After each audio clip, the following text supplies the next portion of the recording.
आज के लेक्चर में हम समझेंगे मोमेंट ऑफ इनर्शिया और हम वेरियस फिगर के मोमेंट ऑफ इनर्शिया निकालना भी सीखेंगे। जैसे कि rectangle, triangle, circle, semi circle, quarter circle का हम moment of inertia various axis के अबाउट निकालना सीखेंगे और भी फिगर्स हम लोग देखेंगे। मोमेंट ऑफ इनर्शिया समझने के लिए पहले हमें मोमेंट समझना पड़ेगा, फिर हम इनर्शिया समझेंगे, उसके बाद हम मोमेंट ऑफ इनर्शिया समझ जाएंगे। तो पहले हम समझते हैं कि मोमेंट क्या होता है। हम जानते हैं कि अगर मैं फोर्स में परपेंडिकुलर डिस्टेंस का इंटू करूंगा तो ये आपका होगा मोमेंट ऑफ फोर्स। अगर मैं मास में परपेंडिकुलर डिस्टेंस का इंटू करूंगा तो ये आपका होगा मोमेंट ऑफ मास। अगर मैं एरिया में परपेंडिकुलर डिस्टेंस का इंटू करूंगा तो ये होगा मोमेंट ऑफ एरिया। अगर मैं क्या करूं, मैं मोमेंट ऑफ फोर्स में फिर से परपेंडिकुलर डिस्टेंस का इंटू कर दूं तो ये आपका हो जाएगा मोमेंट ऑफ फोर्स और सेकंड मोमेंट ऑफ फोर्स। अगर मैं मोमेंट ऑफ मास में, that is mass into perpendicular distance में फिर से परपेंडिकुलर डिस्टेंस का इंटू कर दूं तो ये आपका हो जाएगा मोमेंट ऑफ मास, या हम इसको बोलेंगे it is second moment of mass. इसी तरीके से अगर मैं मोमेंट ऑफ एरिया में फिर से परपेंडिकुलर डिस्टेंस का इंटू कर दूंगा तो ये आपका होगा मोमेंट ऑफ एरिया, या हम इसको बोलेंगे it is the second moment of area. जितने भी सेकंड मोमेंट होते हैं, सेकंड मोमेंट ऑफ मास हो, सेकंड मोमेंट ऑफ एरिया हो, उसको हम कंबाइंड रूप से कहते हैं मोमेंट ऑफ इनर्शिया। उसको हम कंबाइंड रूप से कहते हैं मोमेंट ऑफ इनर्शिया। अब हम इसका थोड़ा फिजिकल सिग्निफिकेंस समझें। देखिए, मोमेंट ऑफ इनर्शिया क्या होता है।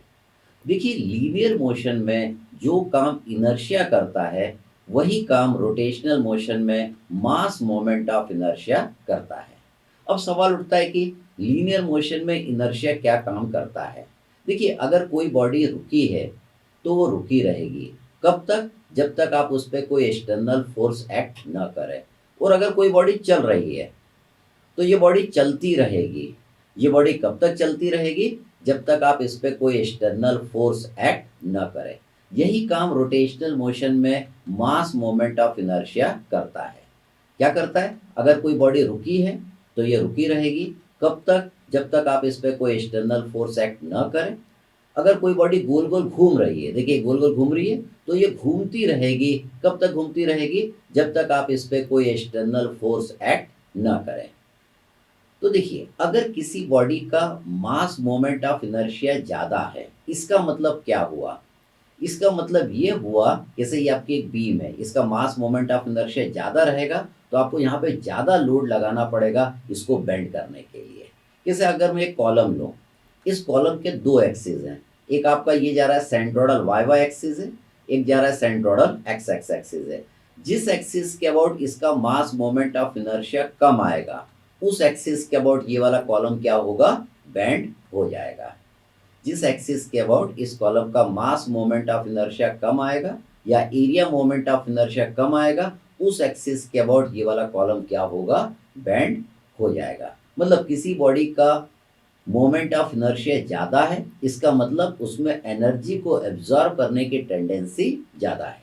जैसे कि अगर मैं एक एग्जांपल लूँ इंजन का, इंजन के साथ क्या होता है? फ्लाई व्हील कनेक्टेड रहता है, फ्लाई व्हील गोल गोल घूमता है। इंजन जो पावर जनरेट करता है वो खाली एक ही स्ट्रोक में करता है, that is in power stroke. बाकी जो तीन स्ट्रोक रहते हैं उसमें इंजन पावर जनरेट नहीं करता है। इंजन जो पावर स्ट्रोक में पावर जनरेट करता है वो हद से ज़्यादा कर देता है, जितने की पावर की ज़रूरत हमको नहीं रहती है। तो जो इंजन का एक्स्ट्रा पावर रहता है वो किसके पास चले जाता है? फ्लाई व्हील के साथ, फ्लाई व्हील के पास चले जाता है। तो फ्लाई व्हील क्या होता है? जम के गोल गोल घूमने लगता है। बाकी तीन स्ट्रोक जिसमें इंजन को पावर की ज़रूरत रहती है तो वो फ्लाई व्हील से क्या करता है? वापस ले लेता है। मतलब flywheel works as a reservoir, ये एक बैंक की तरह काम किया। जब इंजन ने ज़्यादा पावर को जनरेट करा तो उसने फ्लाई व्हील को दे दिया, जब इंजन को पावर की ज़रूरत पड़ी तो उसने फ्लाई व्हील से वापस ले लिया। फ्लाई व्हील ज़्यादा से ज़्यादा पावर या एनर्जी को कब एब्जॉर्ब करेगा? जब फ्लाई व्हील का मास मोमेंट ऑफ इनर्शिया ज़्यादा रहेगा। फ्लाईव्हील का मास मोमेंट ऑफ इनर्शिया बढ़ाने के लिए आइदर हमको उसका मास बढ़ाना पड़ता है या हमको उसका डायमीटर बढ़ाना पड़ता है। मैं आज के लेक्चर में आपको एरिया मोमेंट ऑफ इनर्शिया निकालना सिखाऊंगा। एरिया मोमेंट ऑफ इनर्शिया का कोई भी फिजिकल सिग्निफिकेंस नहीं होता है। एरिया मोमेंट ऑफ इनर्शिया क्या होता है? It is product of area into perpendicular distance का होल स्क्वायर। तो यहाँ पे मैं पहला फिगर ले रहा हूँ। ये आपका एक फिगर है, ये आपका एक रेक्टेंगल है, ये प्लेन फिगर है। इस रेक्टेंगल का हमको एरिया मोमेंट ऑफ इनर्शिया निकालना है। तो पहला सवाल ये उठता है कि आखिर हमको इसका एरिया मोमेंट ऑफ इनर्शिया किस एक्सिस के अबाउट निकालना है। हमें इसका एरिया मोमेंट ऑफ इनर्शिया इसके सेंट्रोइडल एक्सिस के अबाउट निकालना है। सेंट्रोइडल एक्सिस वो एक्सिस होती है जो गिवन फिगर के सीजी से पास होके जाती है। तो देखिए ये आपको सेंट्रोइडल एक्स एक्सिस नजर आ रही है। अगर आपको पूरे रेक्टेंगल का area moment of inertia centroidal axis के अबाउट निकालना है तो आप क्या करेंगे? आप यहाँ पे पहले छोटा सा एलिमेंट्री एरिया लेंगे। इस छोटे से एलिमेंट्री एरिया का आप पहले एरिया मोमेंट ऑफ इनर्शिया इस एक्सिस के अबाउट निकालेंगे। फिर आप उसको इंटीग्रेट कर देंगे तो आपको पूरे रेक्टेंगल का एरिया मोमेंट ऑफ इनर्शिया इस एक्सिस के अबाउट मिल जाएगा। ये जो मैंने एलिमेंट्री एरिया लिया है, इसकी ये जो लंबाई है ये बी के जितना है। इसकी जो चौड़ाई है ये मैंने dy लिया है। इस एलिमेंट्री एरिया का जो CG का डिस्टेंस है फ्रॉम द सेंट्रोइडल एक्सिस, इसको मैंने y बोला है। तो मुझे इस एलिमेंट्री एरिया का एरिया मोमेंट ऑफ इनर्शिया निकालना है। हम जानते हैं एरिया मोमेंट ऑफ इनर्शिया होता है it is product of area into perpendicular distance का होल स्क्वायर। तो इस एलिमेंट्री एरिया का एरिया कितना होगा? इसकी लंबाई है b और चौड़ाई है dy। तो इस एलिमेंट्री एरिया का मैंने एरिया लिख दिया, that is b into d y. इस एलिमेंट्री एरिया का CG का डिस्टेंस यहाँ से कितना है? y है। तो मैंने इसको यहाँ पे लिख दिया इंटू वाई स्क्वायर। ये जो मैंने टर्म लिखी है b into d y into y square, it is the area moment of inertia of this elementary area about the given centroidal x axis. लेकिन मुझे तो पूरे रेक्टेंगल का एरिया मोमेंट ऑफ इनर्शिया निकालना है सेंट्रोइडल एक्स एक्सिस के about. तो मैं उसको इंटीग्रेट कर दूंगा। देखिए जब इंटीग्रेट करेंगे तो हम लिमिट क्या पुट करेंगे? ये टोटल है आपका d, इसके ऊपर होगा प्लस d/2 और इसके नीचे होगा माइनस d/2। तो मैंने इसको इंटीग्रेट करा प्लस d/2 से माइनस d/2 के बीच में, तो मुझे पूरे रेक्टेंगल का एरिया मोमेंट ऑफ इनर्शिया मिल गया सेंट्रोइडल एक्स एक्सिस के अबाउट। तो देखिए b तो आपका कांस्टेंट है, मैं वाई स्क्वायर को इंटीग्रेट करूंगा विद रिस्पेक्ट टू dy। जब आप इसको इंटीग्रेट करेंगे तो ये आपका आ जाएगा y³ to the limit plus d/2 से माइनस d/2 के बीच में मैं लिमिट इसमें पुट कर दूंगा। लिमिट पुट करने पर इस रेक्टेंगल का एरिया मोमेंट ऑफ इनर्शिया इस वाले सेंट्रोइडल एक्सिस के अबाउट आ जाएगा। ये आपका आएगा bd³/12। इसी तरीके से ये आपको एक रेक्टेंगल दिया है। इस रेक्टेंगल का हमको एरिया मोमेंट ऑफ इनर्शिया इस एक्सिस के अबाउट निकालना है।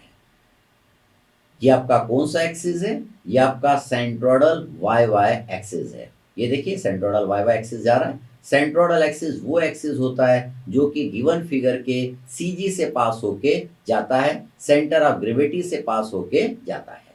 अगर आपको इस पूरे रेक्टेंगल का एरिया मोमेंट ऑफ इनर्शिया इस एक्सिस के अबाउट निकालना है तो आप क्या करेंगे? आप पहले यहाँ पे छोटा सा एलिमेंट्री एरिया ले लेंगे। पहले आप इस एलिमेंट्री एरिया का एरिया मोमेंट ऑफ इनर्शिया इस एक्सिस के अबाउट निकालेंगे। फिर आप उसको इंटीग्रेट कर देंगे तो आपको पूरे रेक्टेंगल का एरिया मोमेंट ऑफ इनर्शिया इस एक्सिस के अबाउट मिल जाएगा। इस एलिमेंट्री एरिया की ये लंबाई देखिए, ये d है। इस एलिमेंट्री एरिया की ये जो चौड़ाई है ये मैंने यहाँ पे dx लिया है। इस एलिमेंट्री एरिया का जो CG का डिस्टेंस है यहाँ से वो मैंने x लिया है। तो इस एलिमेंट्री एरिया का एरिया मोमेंट ऑफ इनर्शिया निकालना है। हम जानते हैं एरिया मोमेंट ऑफ इनर्शिया होता है it is product of area into perpendicular distance का होल स्क्वायर। इस एलिमेंट्री एरिया का एरिया देखिए, इसकी लंबाई है d और चौड़ाई है dx, तो इसका एरिया आ जाएगा that is d into dx। इस एलिमेंट्री एरिया का CG का डिस्टेंस यहाँ से x है तो आप यहाँ पे लिख देंगे दैट इज एक्स स्क्वायर। आपने ये जो टर्म लिखी है d into d x into x square, it is the area moment of inertia of this elementary area about the given centroidal Y Y axis. लेकिन आपको तो पूरे रेक्टेंगल का एरिया मोमेंट ऑफ इनर्शिया निकालना है इस वाले सेंट्रोइडल वाई वाई एक्सिस के अबाउट, तो आप इसको इंटीग्रेट कर देंगे। देखिए इंटीग्रेट करते समय मैंने जो लिमिट पुट करा है ये टोटल b है, तो इसके आगे इस रेफरेंस लाइन के आगे यहाँ पे क्या रहेगा प्लस बी बाई टू, और यहाँ पे क्या रहेगा माइनस बी बाय टू। तो देखिए मैंने इसको इंटीग्रेट कर दिया प्लस बी बाई टू से माइनस बी बाई टू के बीच में, तो आपको इस रेक्टेंगल का area moment of inertia centroidal Y Y axis के अबाउट मिल गया। जब आप इसको इंटीग्रेट किसको, देखिए डी तो आपका कांस्टेंट है, एक्स स्क्वायर को इंटीग्रेट करेंगे एक्स क्यूब बाई थ्री आ जाएगा, एक्स स्क्वायर को with respect to D X हमको इंटीग्रेट करना है। तो ये आपका आ गया एक्स क्यूब बाई थ्री, हमने यहाँ पे लिमिट पुट कर दिया प्लस बी बाई टू से माइनस बी बाई टू के बीच में हमने लिमिट यहाँ पे पुट कर दिया। लिमिट पुट करने पर आपको वैल्यू मिल जाएगी I y y is equal to d b का क्यूब बाय 12। तो आपने इस रेक्टेंगल का area moment of inertia centroidal Y Y axis के अबाउट भी निकाल लिया। तो फॉर्मूला हमको देखिए किस तरीके से रखना है। देखिए ये जो सेंट्रोइडल एक्स एक्स एक्सिस है ये डी वाली साइड को काट रहा है, तो हम क्या करेंगे यहाँ पे डी का क्यूब कर देंगे, और ये जो आपका सेंट्रोइडल वाई वाई एक्सिस है ये यहाँ पे बी वाली साइड को काट रहा है, तो हम क्या करेंगे हम बी का क्यूब कर देंगे। तो एक्सिस जिसको काटेगा हम उस वाली साइड का क्यूब कर देंगे। फिर आगे हम थोड़ा बढ़ते हैं।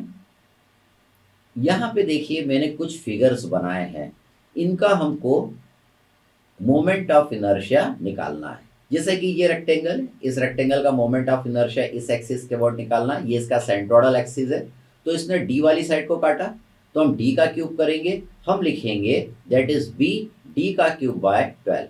ये आपका रेक्टेंगल है, इस रेक्टेंगल का एरिया मोमेंट ऑफ इनर्शिया इस एक्सिस के अबाउट निकालना है, इसने बी को काटा, हम बी का क्यूब करेंगे, हम लिखेंगे डी बी का क्यूब बाय 12। ये आपका एक रेक्टेंगल है, इसका एरिया मोमेंट ऑफ इनर्शिया इस एक्सिस के अबाउट निकालना है। ये देखिए 50 वाले साइड को ये काट रहा है, हम क्या लिखेंगे 30 इंटू 50 का क्यूब बाय 12। ये आपका रेक्टेंगल है, ये आपका जा रहा है सेंट्रोइडल वाई वाई एक्सिस, तो इसने 30 वाली साइड को काटा, हम 30 का क्यूब करेंगे, हम लिखेंगे 50 इंटू 30 का क्यूब बाय 12। अब ये रेक्टेंगल है, इस रेक्टेंगल का हमको एरिया मोमेंट ऑफ इनर्शिया इस एक्सिस के अबाउट निकालना है, ये के की एक्सिस है। देखिए ये चारों जो एक्सिस मैंने बनाई है ये चारों आपकी सेंट्रोइडल एक्सिस है जो गिवन फिगर के सीजी से पास होके जा रही है। लेकिन ये सेंट्रोइडल एक्सिस नहीं है, ये दुनिया का कोई भी एक्सिस है, इसको आप कुछ भी नाम दे सकते हैं। आप इसको के एक्सिस बोल सकते हैं, ए बी एक्सिस बोल सकते हैं, बी सी एक्सिस बोल सकते हैं, जो आपका मन करे वो आप इसको बोल सकते हैं। हमको इस रेक्टेंगल का एरिया मोमेंट ऑफ इनर्शिया इस एक्सिस के अबाउट निकालना है। हम क्या जानते हैं, हम तो इस रेक्टेंगल का एरिया मोमेंट ऑफ इनर्शिया इसके सेंट्रोइडल एक्सिस जानते हैं। ठीक, अब हमको इसके अबाउट निकालना है, तो इन दोनों के बीच में हमें पैरेलल एक्सिस थ्योरम लगाना पड़ेगा। तो हम देखेंगे अब what is parallel axis theorem. जब पैरेलल एक्सिस थ्योरम लगाएंगे तो इन दोनों के बीच का डिस्टेंस भी हम लोग निकाल लेंगे। जैसे ये आपका रेक्टेंगल है, इसका एरिया मोमेंट ऑफ इनर्शिया इस के एक्सिस के अबाउट निकालना है, तो के अबाउट तो हमको मोमेंट ऑफ इनर्शिया नहीं मालूम है इसका, तो हम क्या करेंगे हम पहले इसका मोमेंट ऑफ इनर्शिया इसके सेंट्रोइडल एक्सिस के अबाउट निकाल लेंगे और इन दोनों के बीच में पैरेलल एक्सिस थ्योरम हम लगा देंगे, तो इस वाले एक्सिस के अबाउट आ जाएगा। तो अब हम दो थ्योरम पढ़ेंगे, parallel axis theorem and perpendicular axis theorem. अगर आपको ये दोनों थ्योरम मालूम है और आपको गिवन फिगर का मोमेंट ऑफ इनर्शिया उसके सेंट्रोइडल एक्सिस के अबाउट मालूम है, तो आप किसी भी फिगर का मोमेंट ऑफ इनर्शिया दुनिया के किसी भी एक्सिस के अबाउट निकाल सकते हैं। तो अब हम देखेंगे what is parallel and perpendicular axis theorem.